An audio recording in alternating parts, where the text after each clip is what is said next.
Teman-teman, NTT adalah rumah bagi laut yang kaya, tanah yang luas, angin yang kuat, dan juga komunitas yang tidak pernah berhenti bergerak. Di balik tantangan cuaca ekstrim, kekeringan, dan ancaman kerusakan ekosistem, lahir banyak inisiatif kecil yang telah menjadi cahaya baru bagi pembangunan. Bahkan di pesisir, para nelayan berkolaborasi menjaga laut agar tetap lestari. Di perbukitan, petani muda mulai beralih ke pertanian hijau yang sangat penuh dengan alamiah. Sementara di kota dan di desa, semuanya berubah tentunya menjadi jauh lebih baik. Yang dapat mengubah cara kita hidup, tentunya kita akan menyelami peran besar komunitas yang selama ini mungkin tidak banyak dibicarakan, tetapi dampaknya nyata. Dari menjaga lingkungan, kemudian juga menggerakkan bagaimana ekonomi, hingga membuka peluang baru bagi generasi muda. Lantas, seperti apa peran mereka? Oleh karena itu sekarang kami akan hadirkan podcastku, Betaum Podcast, podcastnya Rari Kupang saat ini langsung dari pesisir laut pantai untuk membicarakan tentang hal tersebut.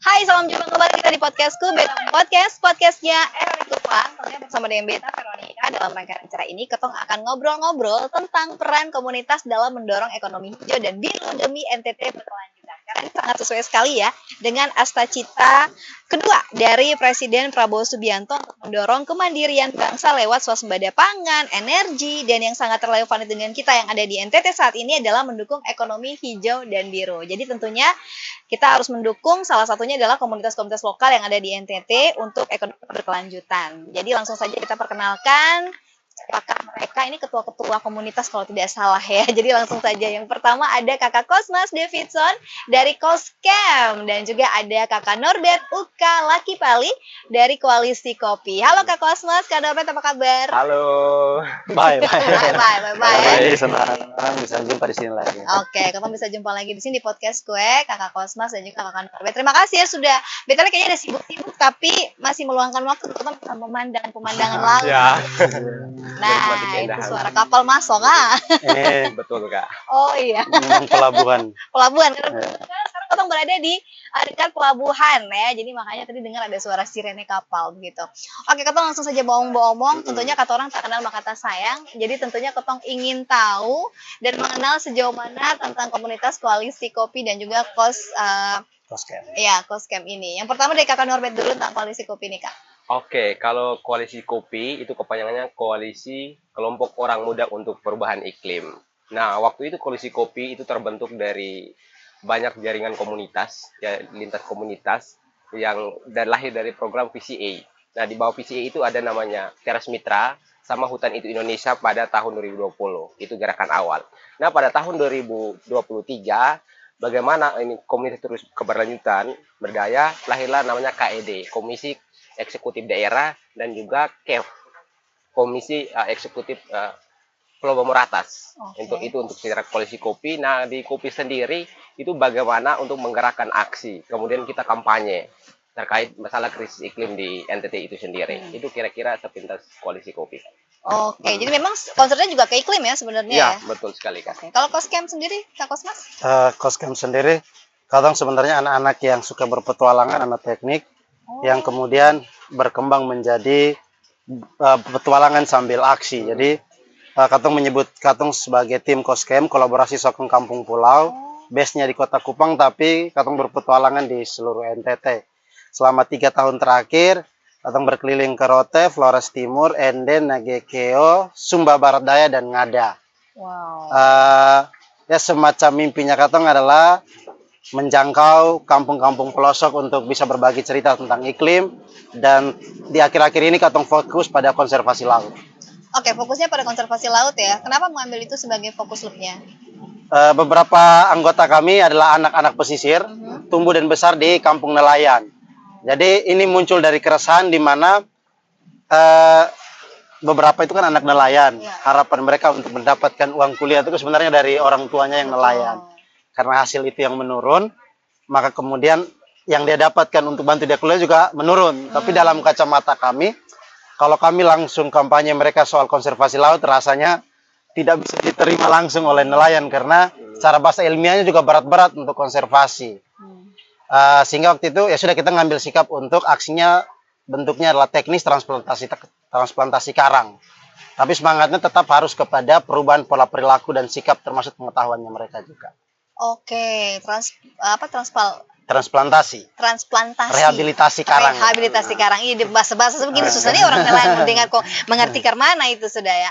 Oke, kalau Kak Norbert sendiri konsernya apa fokus loopnya teman-teman dari koalisi kopi? Kalau ini? di koalisi kopi itu fokusnya bagaimana menghasilkan orang-orang muda di NTT yang menjadi seorang pemimpin ya terkhususnya di isu iklim.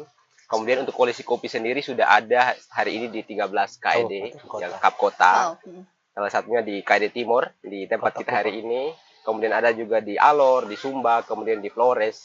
Dan tentu masing-masing KED itu punya program masing-masing. Jadi kita untuk keberlanjutan namanya basis produksi. Nah, basis produksi itu kalau di Timur sendiri salah satunya snorkeling. Kemudian ada transplantasi terumbu karang. Jadi kita buat namanya adopsi karang yang kita promosikan. Ya? Jadi ada orang-orang yang punya uang, tapi ada teman-teman nih yang punya energi untuk buat. Jadi bisa adopsi karang di koalisi kopi Timur. Nah, kemudian juga di Alor, kemudian di Sumba. Kalau di Sumba itu bagaimana teman-teman KED di sana untuk pewarna alam di sana. Kemudian kalau di Larantuka itu mereka fokus di pangan pesisir. Jadi sebenarnya koalisi kopi ini bagaimana teman-teman di daerah itu melihat ya apa yang potensi lokalnya mereka untuk dikelola gitu. Bagaimana banyak komunitas itu bangkit di awal, bisa hidup di awal, tapi bagaimana dia berlanjut. Nah, sehingga kita berpikir bagaimana dia punya basis produksi, dia bisa mandiri dan dia bisa berkelanjutan ke depan. Kalau beberapa tempat juga ada yang fokus di kopi, kemudian salah satu di ND ada namanya Nuabosi. Ya, ubi, nah, itu ubi. yang betul. singkong yang terkenal. Itu teman-teman Betul, kembangkan dari situ sehingga bagaimana ke depan ini mereka bisa hidup dari situ. Kayak gitu, Kak. Untuk kopi sama kita juga kampanye-kampanye media sosial juga. Itu salah satu kekuatan besar kita, sama kita kolaborasinya sangat besar. Nah, untuk koalisi kopi sendiri kan terbentuk dari banyak komunitas tadi. 130. 100 lebih komunitas, sehingga ini satu potensi yang besar. Dengan satu wadah ini akan banyak hal yang kita pelajari di dalam selain tadi. Itu tapi sebenarnya luas gitu untuk gerakan-gerakan dari kopi. Tapi pastinya semuanya berakhir pada untuk masalah iklim di NTT. Dan dari setiap program disampaikan Kak Kosmas dan juga Kak Norbert, ini kan semuanya ini semua sudah berjalan ya? Iya, sudah berjalan. Sudah berjalan. Berarti kita mau tahu hasil atau impact-nya bagi masyarakat seperti apa sih? Mungkin dari Kak Kosmas dulu. Ya, sebenarnya kami Koskem juga bagian dari koalisi kopi karena kami anggota koalisi kopi. Setahun yang lalu kami melakukan rehabilitasi karang transplantasi di Desa Kolaka, Flores Timur. Ada sekitar 33 rumah karang. Setiap rumah karangnya itu bibitnya antara 12 sampai 15, dari total hampir 400-an fragmen atau bibit karang gitu. Ini jumlah sebenarnya cukup kecil kalau dibandingkan dengan luas kawasannya atau tutupan karang yang cukup besar rusaknya gitu. Kalau bicara dampak, kami akan melihat yang pertama kenapa sebab karang itu rusak. Yang kami lihat ada 3. Yang pertama bom ikan. Ya, sekali bom itu kan radius kerusakan 3 sampai 15 meter. Jadi kalau dia dalam 5 tahun terakhir sudah sekian puluh, maka tanpa kita ukur pun kita bisa memperkirakan berapa banyak area yang rusak gitu. Yang kedua, orang Kupang menyebutnya meting, orang Larantuka juga meting. Kalau malam mereka bilang hetong atau sulo. Apa itu? Meting atau sulo itu adalah aktivitas mencari ikan ketika air laut surut. Oh, yang biasa pikir lempar-lempar apa? Orang membawa tombak, panah, pukat, dan bentuk alat tangkap yang lain untuk menangkap ikan saat air laut kering. Nah, Desa Kolaka ini menjadi salah satu spot utama meting atau sulu tadi di kawasan Flores Larantuka Daratan. Jadi cukup banyak orang yang pada saat musim meting itu datang. Yang terjadi adalah desa tersebut juga tidak melarang penggunaan alat tertentu sehingga mereka bisa bebas bawa linggis, bisa bawa racun. Iya. Ya, jadi musim itu akan menjadi bukan hanya musim menangkap ikan tapi musim merusak karang karena Betul. mereka sudah akan cungkil dan sebagainya, dan membayangkannya cukup masif bentuk kerusakan kalau dari meting yang orang luar, karena mereka ini bukan orang situ. Oh. Ya, kalau orang situ problemnya Bebas ya berarti ya? bebas masuknya. Sangat Jadi memang dibebaskan. kemudian karena tidak ada peraturan membatasi mereka, jadi memang banyak yang rusak karangnya. Yang ketiga itu soal pengetahuan sih, orang-orang masyarakat masih melihat karang itu batu. Jadi secara tidak langsung menjustifikasi bahwa beta kasih rusak itu juga sampai masalah karena itu hanya batu gitu. Begitu dan ternyata sangat luas sekali Sangat ya. luas sekali. Jadi bahkan waktu ketika katong lagi ikat rumah karang itu, mereka bilang begini, "Hei, kalian ikat itu batu buat apa?" Astaga. Kok itu batu gitu. Astaga, padahal contoh di karang tempat Maksud hidupnya. buat apa? Buat ikan-ikan itu kan sumber kehidupan ikan-ikan itu karang itu. Karang kan, itu. Jadi memang sebenarnya. tidak, ini bukan karang tapi ini dia kalau masuk dalam makhluk hidup dia ada masuk di spesifikasinya adalah hewan gitu. Karang. Ya. Oh begitu ya. Kami juga tidak bodoh untuk datang dan tanam ini untuk dia tumbuh. Iya, diedukasi lagi ya, diberikan Iya. penjelasan, dan memang sudah dilakukan, kecuali belum dilakukan. Pernah juga dilakukan ke khususnya desa-desa di pesisir atau kampung-kampung nelayan tadi kan? Iya. Jadi kalau bicara dampak, kalau dampak dari pengetahuan dan ekonomi warga belum begitu terkendali, belum begitu terlihat dampaknya. Tapi kalau dalam dampak pertumbuhan karang itu sendiri kita bersyukur 2 kali monitoring di 6 sampai 1 tahun terakhir itu 80% karang itu berhasil. Jadi bahkan ada di beberapa area kita sudah melihat ikan itu bermain di kawasan rumah terumbu karang baru yang kita buat. Jadi salah satu kami mengukur bentuk keberhasilan transplantasi karang itu adalah ketika area karang yang rusak dan direhabilitasi kembali itu sudah mulai ada ikan yang datang bermain di situ. Jadi dia sudah bisa memanfaatkan rumah barunya itu. Iya, rumah kehidupan. Kalau dari Kakak Norbert sendiri, kalau dilihat impact-nya kepada masyarakat juga seperti apa dari setiap program yang disampaikan tadi di wilayah-wilayah yang penuh dengan keresahannya masing-masing itu? Kalau di Koalisi Kopi sendiri yang paling terkenal tadi yang basis produksi, sebenarnya banyak kegiatan-kegiatan dilakukan oleh Koalisi Kopi.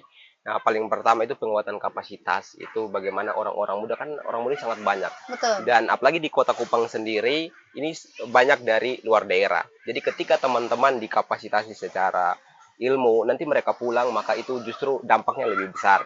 Nah, untuk di Kupang sendiri, kita punya satu namanya riset Lalifuk. Apa? Lalifuk. Lalifuk. Itu buka tutup Tradisi laut, buka tutup laut. atau bisa dibilang Itu bahasa konservasi daerah laut. ya? Iya, Bahasa ada Hewan. di Bahasa Hewan. Konheun dan juga di Bolok. Nah, kita dari Koalisi Kopi melakukan riset karena budaya kita NTT kan budaya tutur.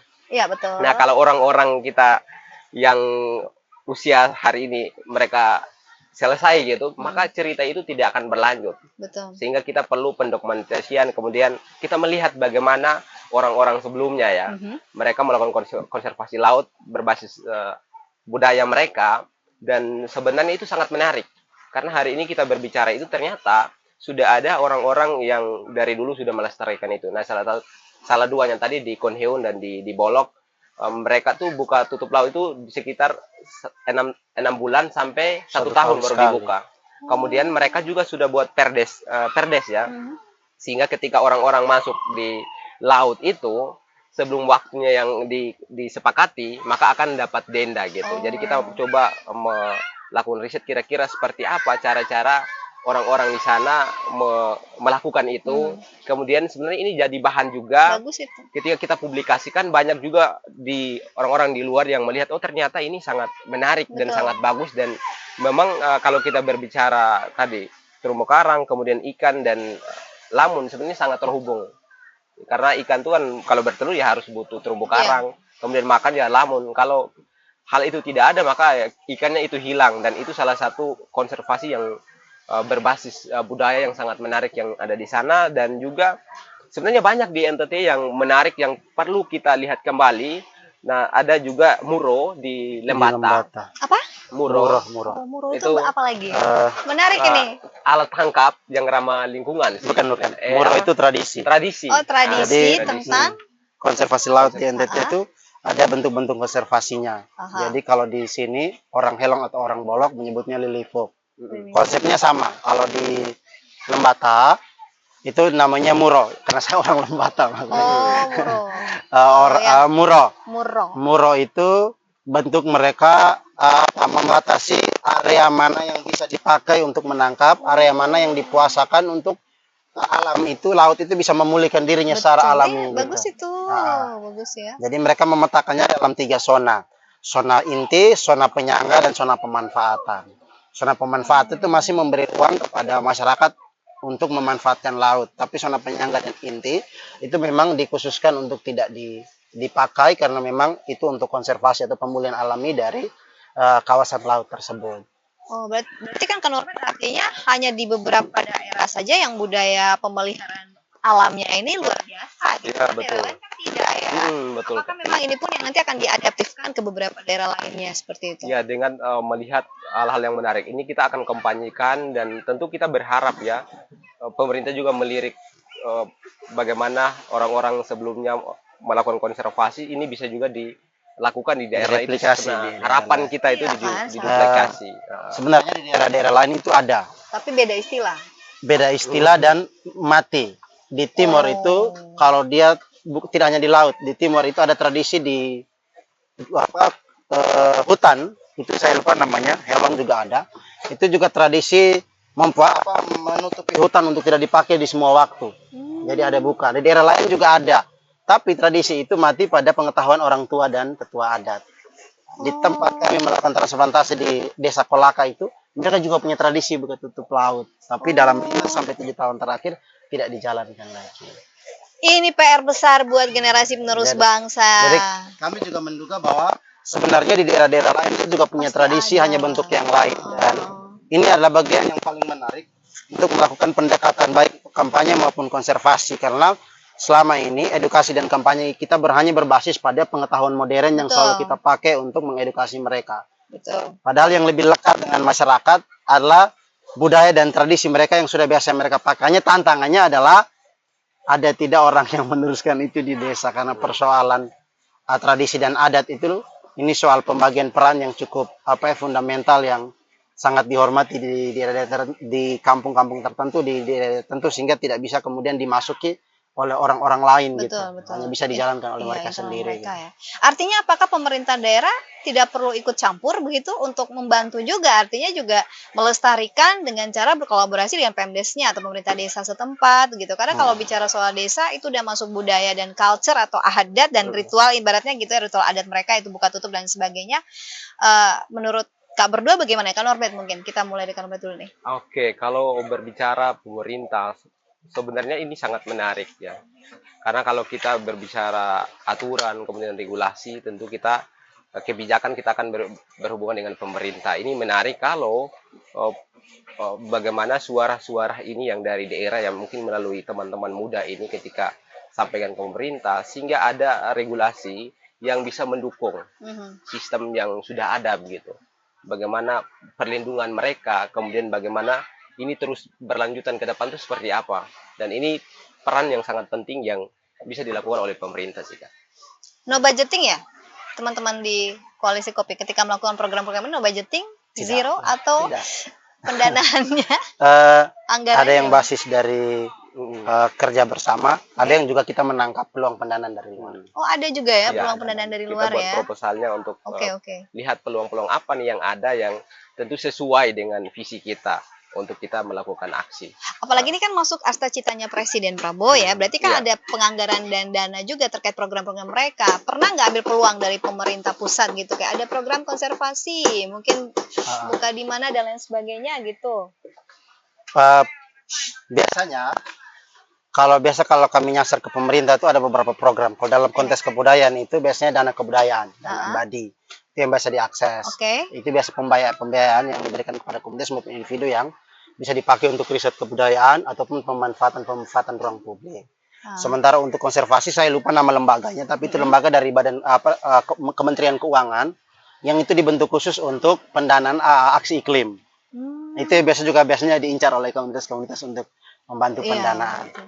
Dalam konteks konservasi dan kebudayaan tadi, pemerintah itu biasanya sudah menetapkan area radius pemanfaatan kelautan. Oh, Jadi tidak kemudian serta-merta ketika masyarakat lokal atau masyarakat adat melakukan pengkonservasian kawasan laut, itu juga biasanya akan terbentur secara regulasi.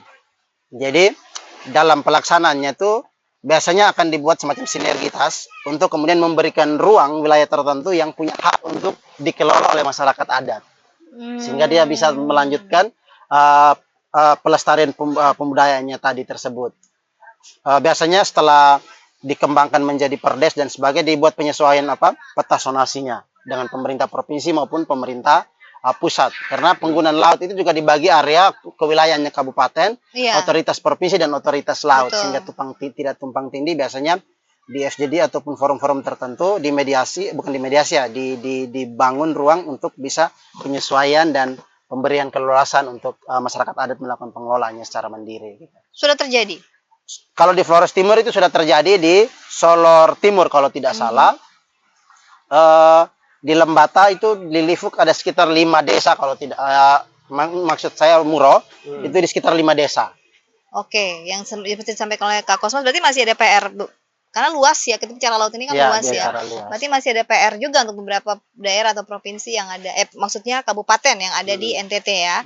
Terkait dengan tadi jangan tumpang tindih juga, Ya, betul, harus jelas gitu penetapan lokasi dan pemisahan wilayahnya masing-masing untuk program yang akan dijalankan dari pemerintah kah, dari pemerintah pusat atau provinsi atau kabupaten kan seperti itu ya, maupun juga dari Kementerian Kelautan sendiri gitu kan, kalau bicara seperti itu. Kalau kan Norbert sendiri bagaimana? Kira-kira apa sih yang sebenarnya masih diperlukan begitu? Prioritas atau langkah-langkah strategis apa atau kebijakan atau dukungan yang diperlukan sebenarnya dari pemerintah yang ya terkait lagi, kita kembali lagi untuk pemeliharaan lingkungan ini dan ekonomi hijau dan biru ini.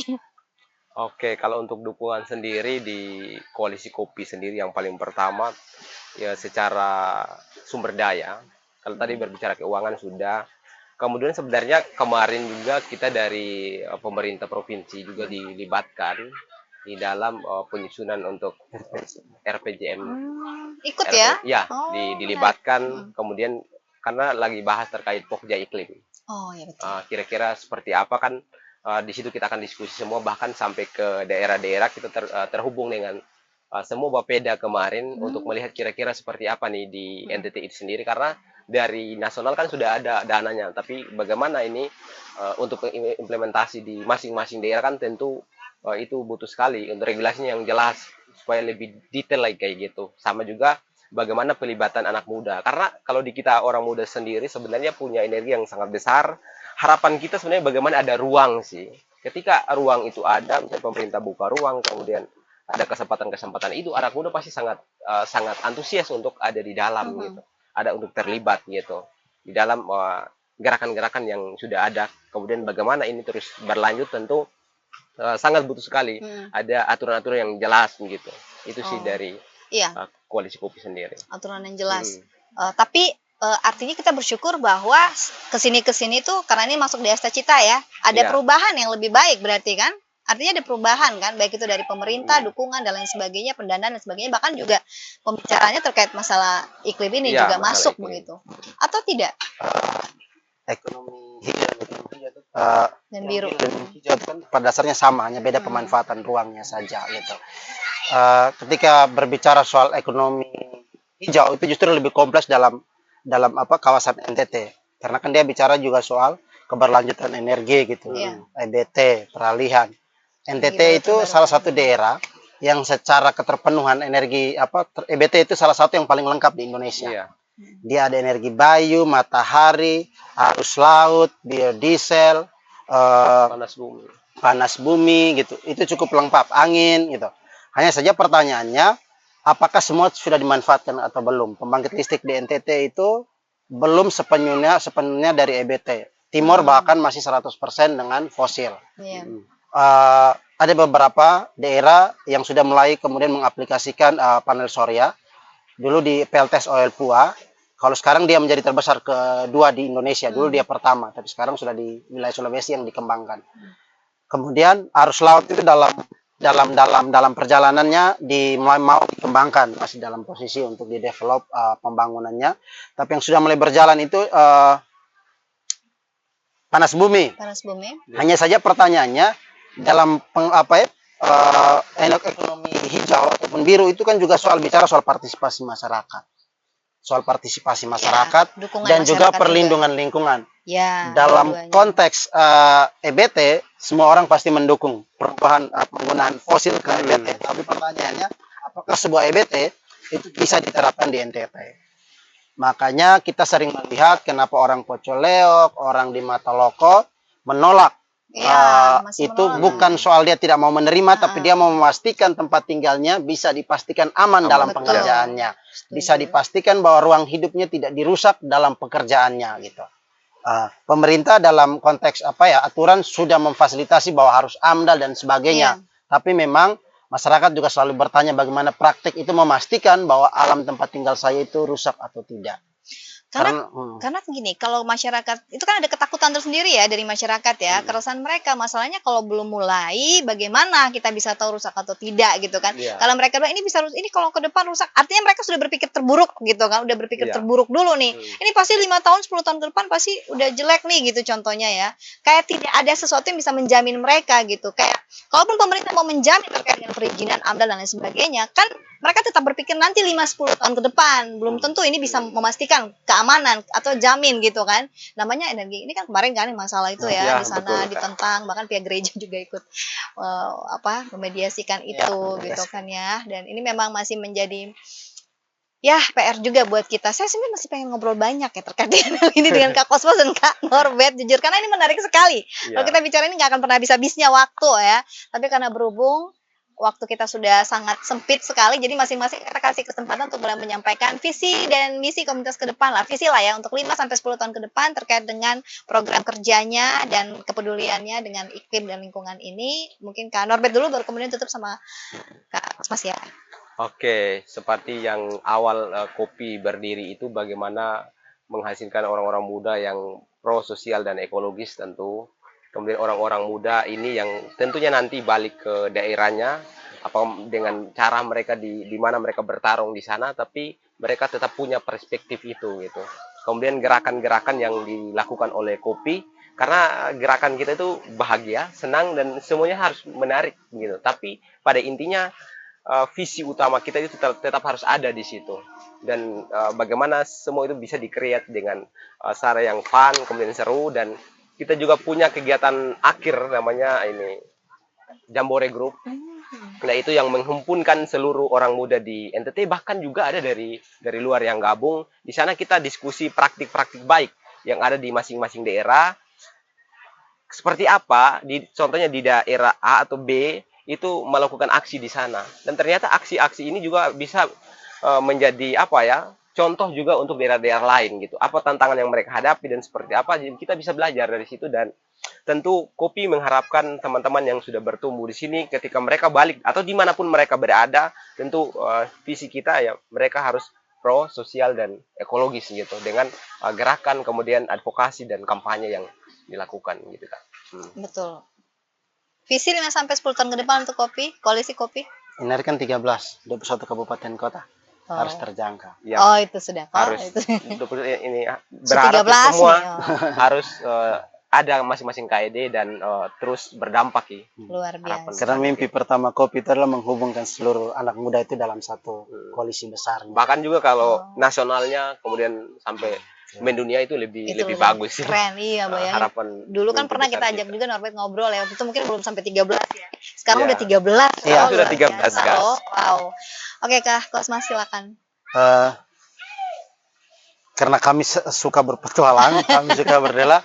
Visi pertama kami sebagai anak jalan-jalan adalah menjangkau sebanyak mungkin daerah pelosok. Karena memang ketika bicara soal edukasi iklim itu yang lebih banyak terjangkau lah anak-anak yang secara akses dan itu lebih kepada anak kota, anak-anak di pusat-pusat kecamatan atau pusat-pusat kota, karena disitulah biasanya akses informasi dan komunitas berada.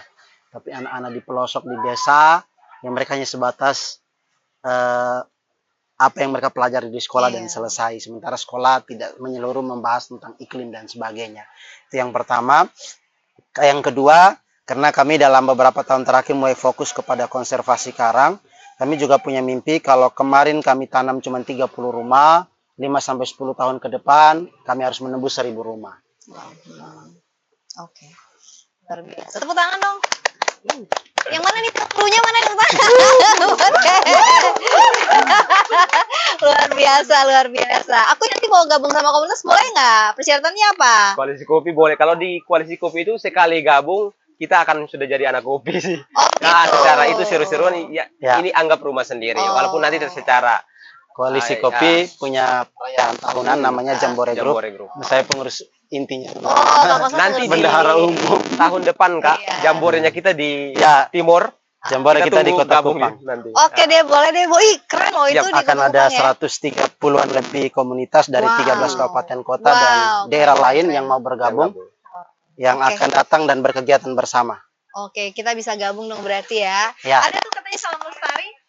Itu punya nanti kita bakal bareng-bareng dengan Salam Lestari ya, gitu kalau ya. itu kalau Dari mana? dari Itu Salam. Green Leadership Indonesia, Dari mana? ada Salam Leadership. Lestari adil dan bahagia. Oke, nanti kalau kita bilang Salam Lestari, Lestari adil dan bahagia. Itu ada gerakannya Kak. Oh, gimana Kalau gerakannya? itu Salam Lestari, Salam Salam Lestari, Ah, Lestari, Lestari. adil dan bahagia. Oh, Lestari, adil dan gini ya Kak Yap, Kosmas ya. Bang. Kak Kosmasnya gitu saya gini. Gitu ya, gini. Oke. Salam Oke. Lestari, Lestari, adil dan Bahagia. bahagia. Oke, ya udah kalau gitu saya tutup dulu. Terima kasih buat Kak Kosmas dan juga Kak Norbert ya, yang luar biasa. Semoga percakapan ini bisa membuka mata hati kita semua anak muda ya untuk ikut mau terlibat dalam gerakan keberlanjutan di daerah ini. Karena sekecil apapun peran kita punya kontribusi untuk memastikan bahwa NTT khususnya tanah ini tetap hijau dan laut kita tetap biru untuk anak cucu kita tetap aman ya di masa depan ya, ke depan ya tentunya. Dan akhirnya kita harus mengakhiri podcast kita pada hari ini, namun kita akhiri dengan salam lestari. Siap-siap ya. Salam lestari. Lestari, adil, dan bahagia. Sampai jumpa.